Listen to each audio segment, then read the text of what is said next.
Hi, my name is Mark. I'm an alcoholic. So I've been through the Big Book Step Study process with the help of a sponsor, a lot of help from God. I'm currently making my amends, and I work 10, 11, and 12 to the best of my ability on a daily basis. And I want to thank you for having me today. Can you guys hear me with this mask? Please say no so I can take it off. Thank you. I can't do it, sorry. I haven't had to wear my mask at all at work because I work, kind of work in teams, and I've had to speak the last 2 days with my mask on, and it's like I haven't done it. I have no experience with it. So this is funny because I was telling Kathy I finished this process in the first week of the pandemic. I was in one car and Arthur was in another, and I was doing my fifth step with him, and so I never had to speak. I haven't had to speak in person. Everything was on Zoom, and I'm very used to Zoom, so I was really comfortable on there. And I work a lot off there, and I didn't feel any fear speaking on there, but I have it today. it's around today. I have to say that, and I kind of wish I could sit in my comfortable chair in my pajamas in my bedroom like I was the whole time during the pandemic, but it's okay. I asked God to help me out a little bit today, as He usually does. So fear, how long do we have for this? A couple days? Yeah. This is something this is the most dominating emotion that I've ever had to deal with in my life, and I've had it in my life since I could track back to like 5 or 6 years old. And, when I was doing my inventory, I thought of the time that it really became relevant in my life, where it really started to dominate me, and it was when I was 6 years old. We grew up in Worcester, and at the time we were living on Vernon Hill, and we lived on Jefferson Street, and there was a preschool or a kindergarten at the bottom of the hill, and now it's like an apartment building or something. And my mother walked me to school that day, and I walked into the classroom, and I was never really feeling comfortable. My mother used to cut my hair. She used to give me these like bowl cuts, and they were like not even good bowl cuts. They were the ones that go crooked. And I had big ears, and I still have big ears, and I had like plaid pants on. I can really remember this moment really vividly. And I walked into that classroom, and I saw like kids on the right playing all together, and I instantly felt like I didn't fit in. And I was out of there. I threw up with anxiety, and I ran home. And from that moment on in my life, I never wanted to feel that emotion again. And it was fear. And it was just these thoughts in my head about me not fitting in, me not being good enough. Who knows? There's a lot of fear in my head, and it just came out of nowhere. And from that point forward, at least my goal in life was to not feel like that, but it just didn't go away. I never felt comfortable inside. I went through the beginning of my life. I was able to hide through behind sports and things like that, and for some reason there I felt okay, but on the inside I never felt good. I was always just being dominated by my emotions, and most of it was fear, things I would tell myself that you were thinking about me. I never really wanted anybody to see who I really was inside. If you could open me up and look inside and see who I was, you would run, because that's how I felt. I felt really awkward and just never at ease with myself. And when I was 6, if I had known what alcohol could do for me at that point, I would have drank. And it's a good thing I didn't have parents that would have gave it to me.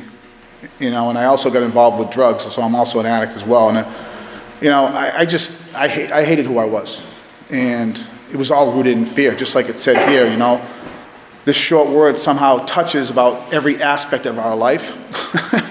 That's an understatement almost. I was able to, get into high school, and, I never went to dances in 7th and 8th grade.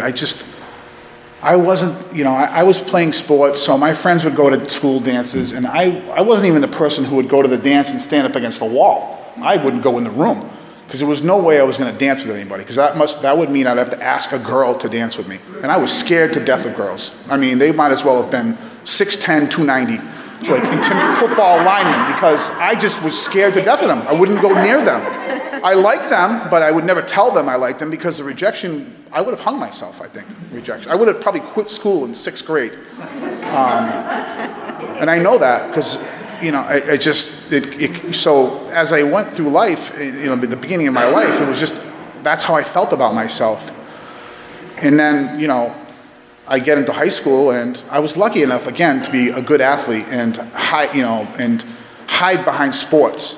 So people would only see that side of me on a basketball court or a football field, and still never going to parties because I wasn't drinking, never going to a dance or a prom, never went any of those places. I was too scared to ask. I had a girlfriend who asked me out. I would never have asked her out. And I still didn't ask her to go to the prom out of fear. So I just didn't do these things. And I never went to parties afterwards because I was just scared to drink. I was just scared of alcohol. I grew up in an alcoholic home.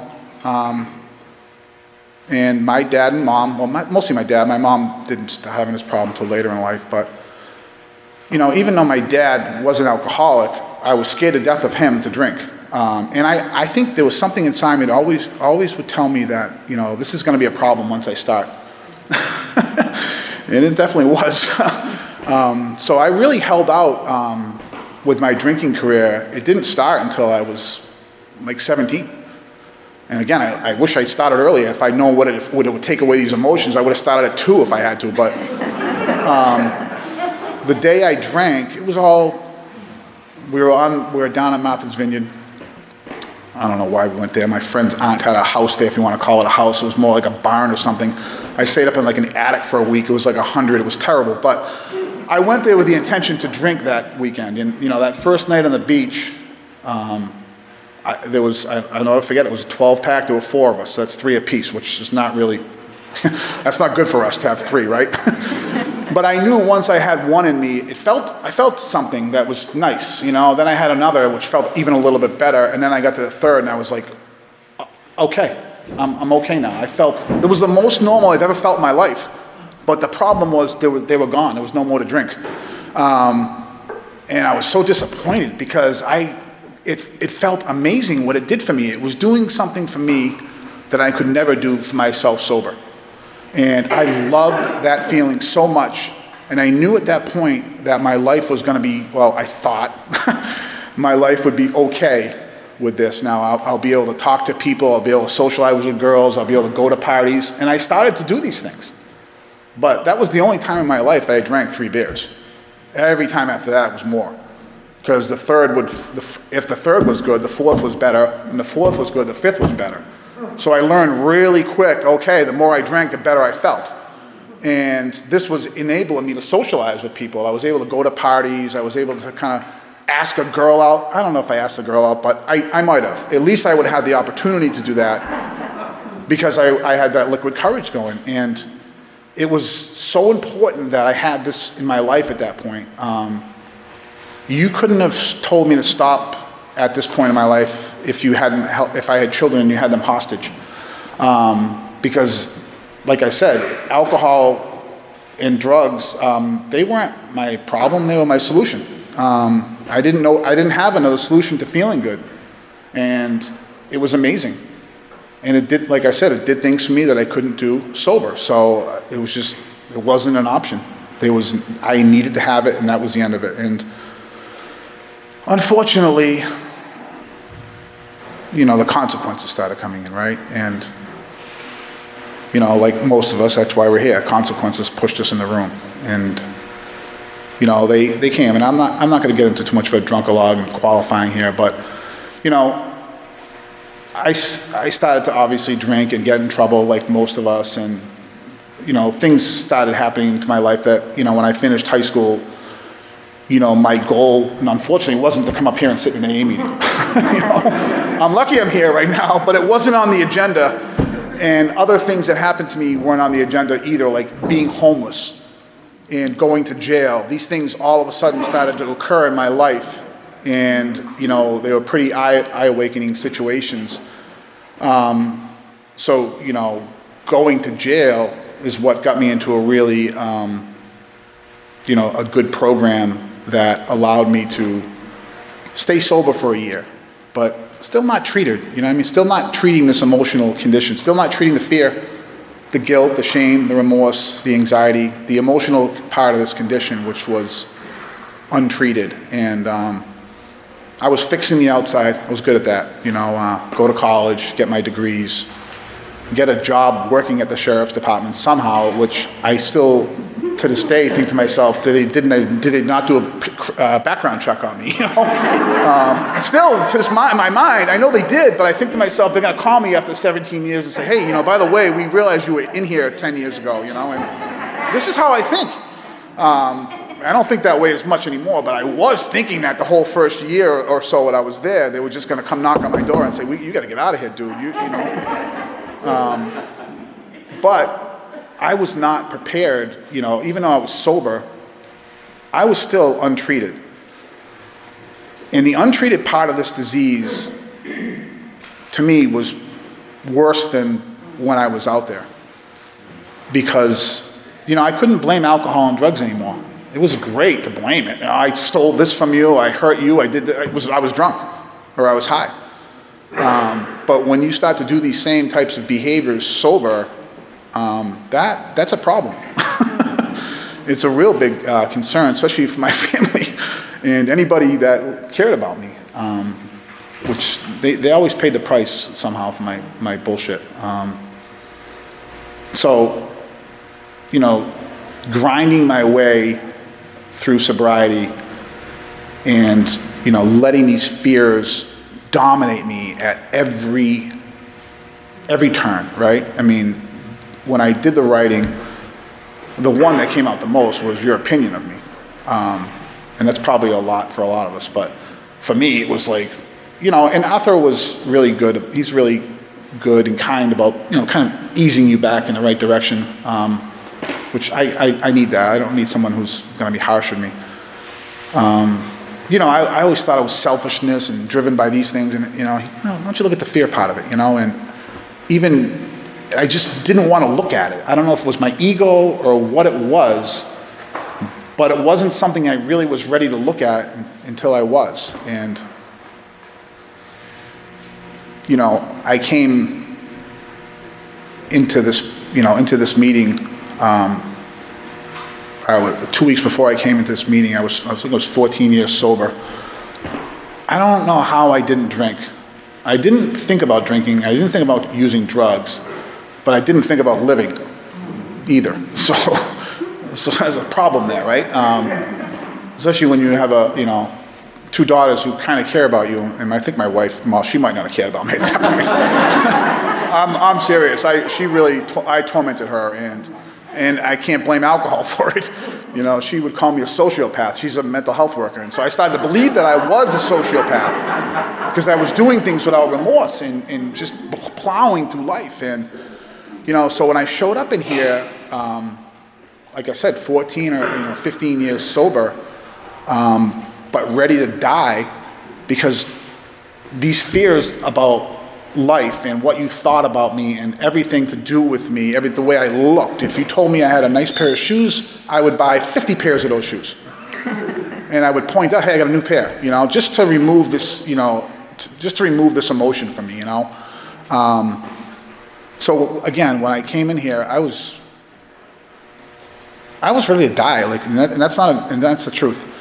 And Arthur was speaking that day, and I wasn't trying to as much identify with his story about when he was out there using, although I did identify with it because he was in Worcester, and we grew up and ran around the same streets. I don't know how we didn't run into each other, or maybe I did, but I don't know. But I was listening to his solution, and he was saying things that I never heard before at a meeting. And I was like, I'm going to jump this guy in the parking lot and steal his information because I just wanted what he had. I didn't want to work for it, but I just wanted him to tell me what I needed to do so I could feel better about what I didn't like about myself. And I said to myself, I got to it was really God's stuff that pushed me through the door. Several people had come into my life at different spots, including my aunt who was not an alcoholic, who had gone through the process through Al-Anon. She called me on the phone and said, you got to try this, you got to try this. Mary A, what the fuck? You're not even an alcoholic. You have no problem with substances, and I can't deal with it. But I wouldn't say that to her, but I was thinking it in my head. But she knows this works so well. And now I look to her at it. I look for her information on this stuff. She knows it so well, but she's talking to me about it. A couple other people who are coming here. I show up that day, I see Rob, who I haven't seen in a while. I haven't seen Rob for like 20 years. I saw him at NA a long time ago, and Rob's a big, scary dude, right? And I first came into the program, and I was scared of him. He was always so angry, and I was just like, oh, just like stay on his good side, do the best you can to not get killed by him. And he was always nice to me, but he scared me. And then he came in here and he saw me and he gave me a hug and he was talking differently. And I was like, what the hell? I said, what happened to you? I literally said that to him. I had to, because he was not the same person that I had met a long time ago. And he told me about this too. And that was such a God moment for me, because there's no way these people are coming lined up in my life to just lining up like that, especially him that day.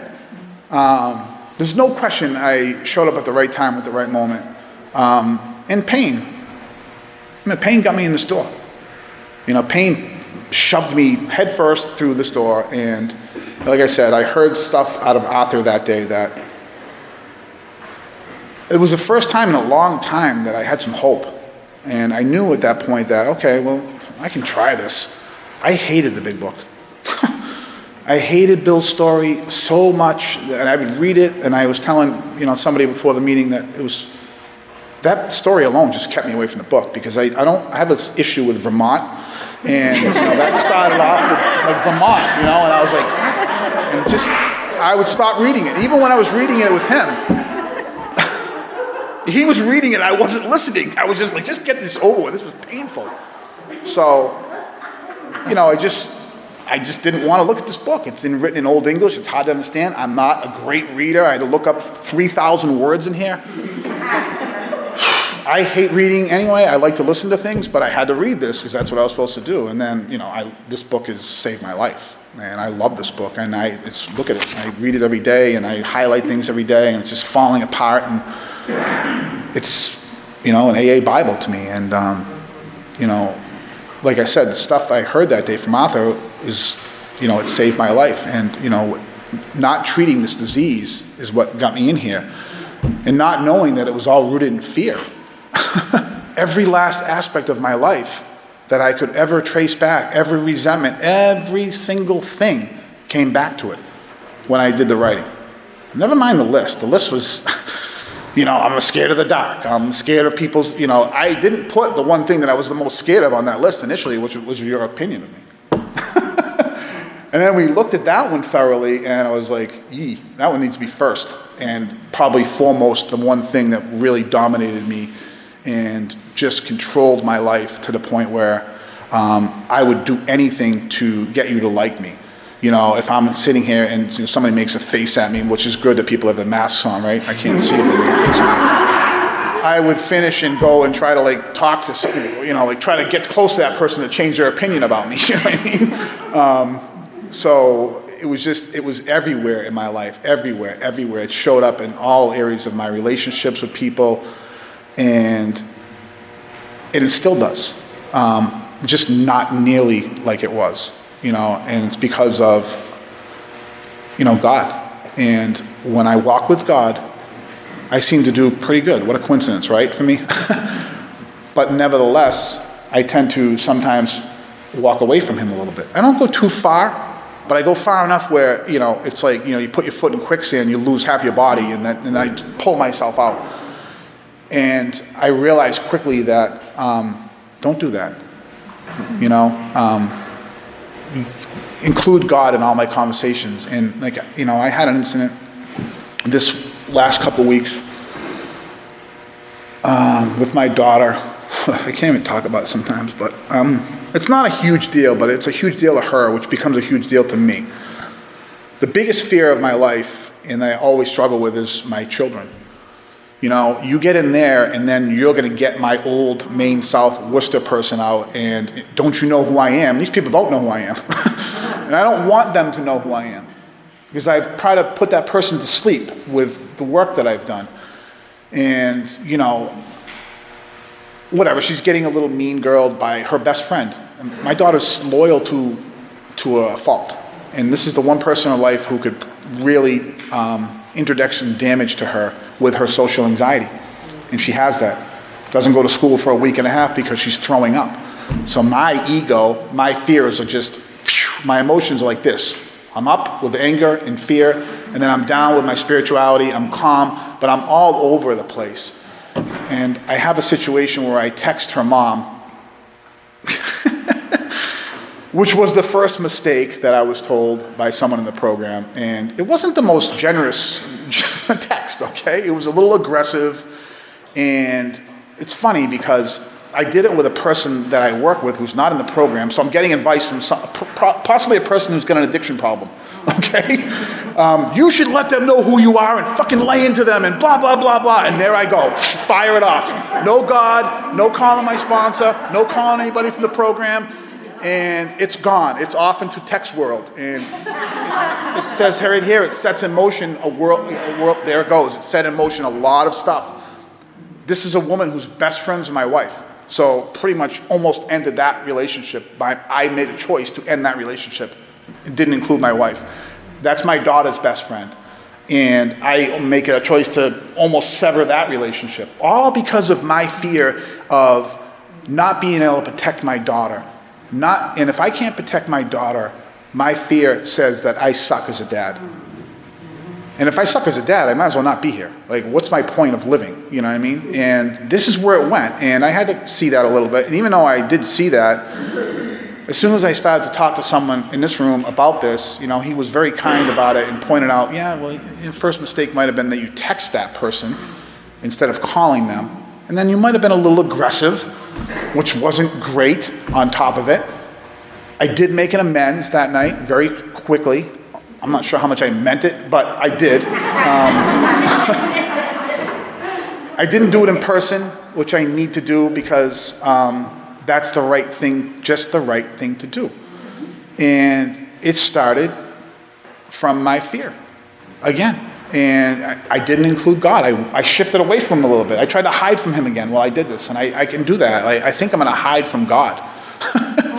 Let me know if someone finds a place where you can get away from him so I can kind of get evil again, But I did that, and I literally could feel it.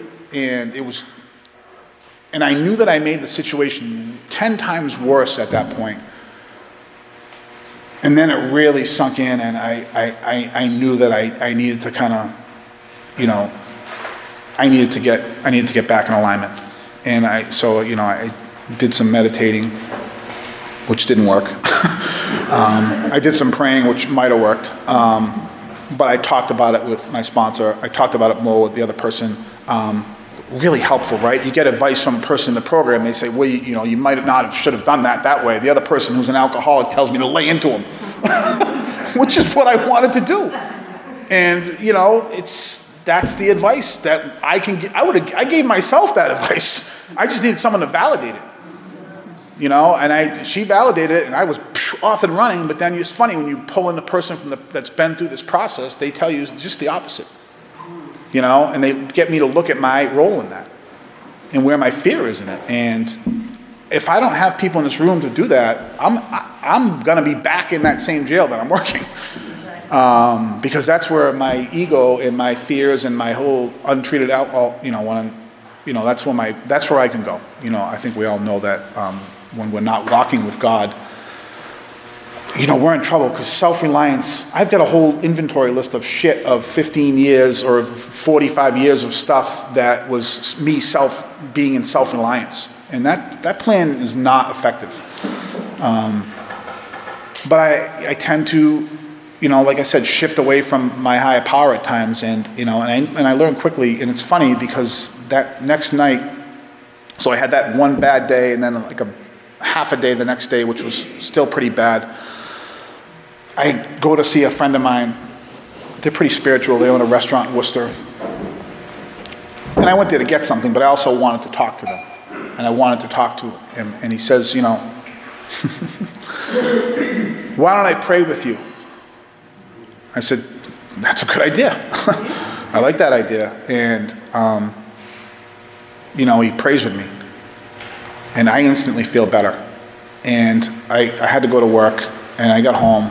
And my wife says, 3 of Julia's friends text her like a couple hours ago. It was probably about, literally, I said, what time? I wanted to know because I knew that this was, my higher power kicking in. And I truly believe that. And when I met with him, it was like 5 o'clock, and when I went off to work and prayed, and she said that they texted her at like 5:30. 3 people. So there's a lesson there, right? Right there, I learned this is where I need to be in alignment and stay out of fear and stay out of anger and stay out of all these ugly emotions that tend to dominate my life. I instantly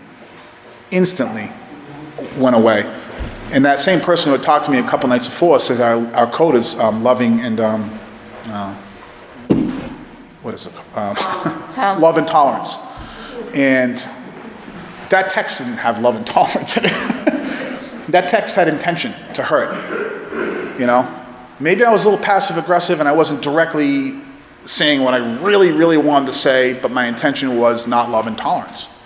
So there I am out of alignment again. And, when I pull myself, and God helps me, eases me back in place, and I start walking with him, I stop relying on me. And I don't even know why I'd go back to relying on me sometimes, but we do. And, this work is, although I'd love to say it would make me absolutely perfect, it has completely improved my life 100 times better, but you can still fall back into some of these things, these moments, and you can see where you might need a little bit extra help. And so for me, I learned, again, another little, hopefully, the situation with that family can correct itself, because, again, me being self-reliant, again, might have made a situation that probably wasn't terribly bad, 10 times worse, and that was all fear. Because I could just feel it burying in me that if I can't help my daughter, she's not going to be okay, and if she's not okay, I'm definitely not okay. And I don't like that. No one wants to see their kids suffer. That's my goal in life, is to, be the best person I can be for my family, and the best person I can be in general. But, it starts at home for me now, and, I need to do and say and act the right way and stay in alignment with my higher power, or I cause all these fires. And this disease can do that to me.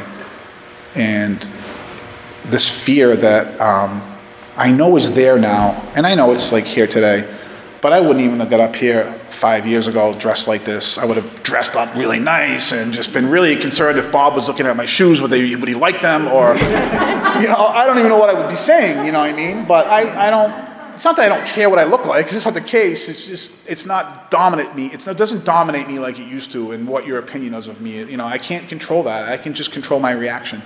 And I can't even do that all the time, clearly. So, I have to continue to walk with God at all times. And when I stop, it's just ugly and bad, and problems occur, and I don't feel good. Even that text, it made me feel really, really bad, which was kind of nice to know that I have remorse like that. And because there were times in my life where I would just fire that off and go, screw them. I could have said much worse than that. But I'm not that person anymore, and it's because of this work that I'm not that person anymore. And it's because of these meetings and the people in here who have so much wisdom, and God, who I've always had in my life.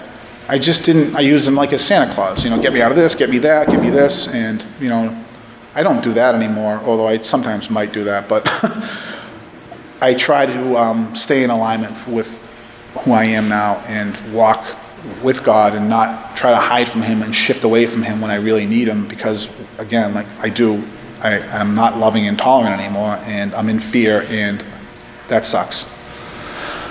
All right, that's all I have.